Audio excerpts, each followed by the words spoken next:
No note cards. Over the past 50 years, it feels like the idea of marriage and what is incorporated in it has changed dramatically. Divorce rates are higher than ever, with 1/2 of all marriages ending in divorce. Additionally, what defines a marriage in regards to class, age, and race is being viewed by different perspectives by society. So today, let's look at the premarital reasons, the reasons for marrying, and how higher divorce rates are changing society's perspective of what a traditional marriage is today. Let's begin by looking at the premarital reasons and what genders are looking for in a partner. Women find men's ambition and productivity to be less important than it's ever been. Men also find women's financial prospects to be much more important than in recent decades. Same-sex and interracial marriages are more prevalent and accepted.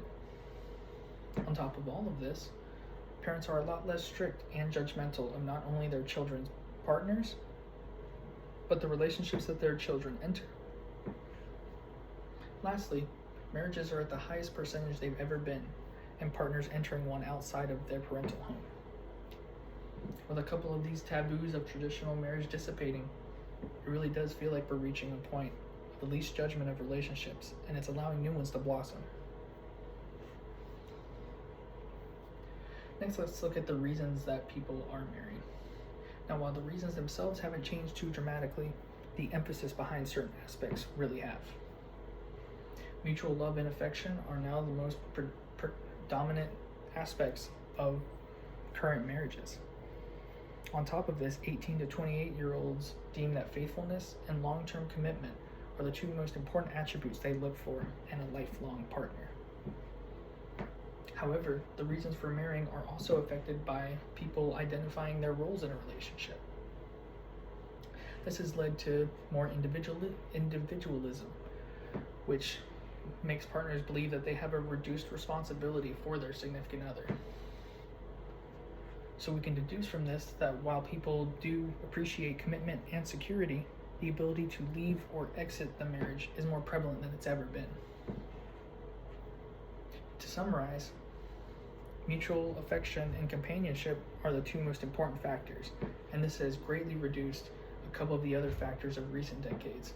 For example, financial stability or having children.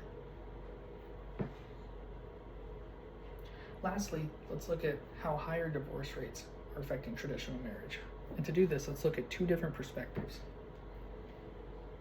Let's begin with the marital decline position.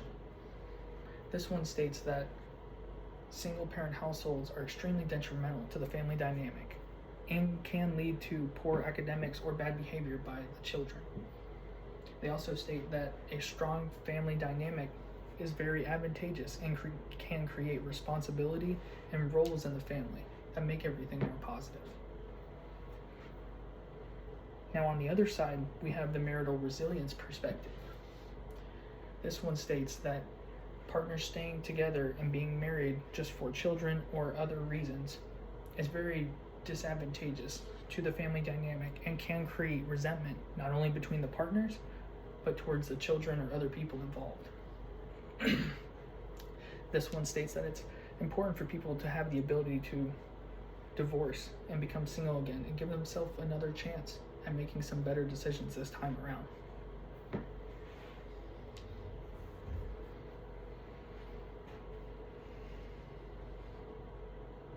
The latter theory is more prevalent in today's society and more favored.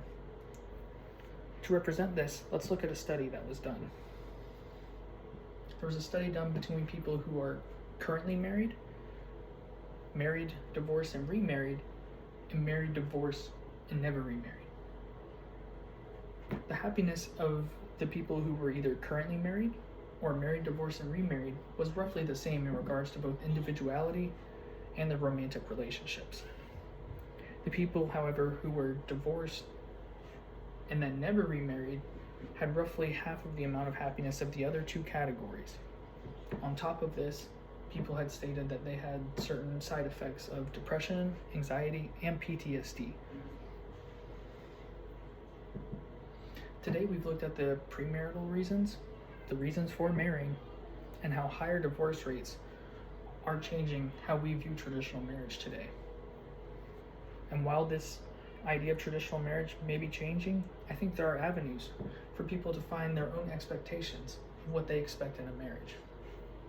On top of this, there are great tools for people who are divorced and want to maintain a stable, household, or find avenues to fix themselves both emotionally and individually. With less people getting married, more people divorcing, and individualism on the rise, the idea of a traditional marriage does look pretty bleak. However, the fact that we are defining new ways to have our marriage and relationships prosper, I believe that's something that our love language desperately needs.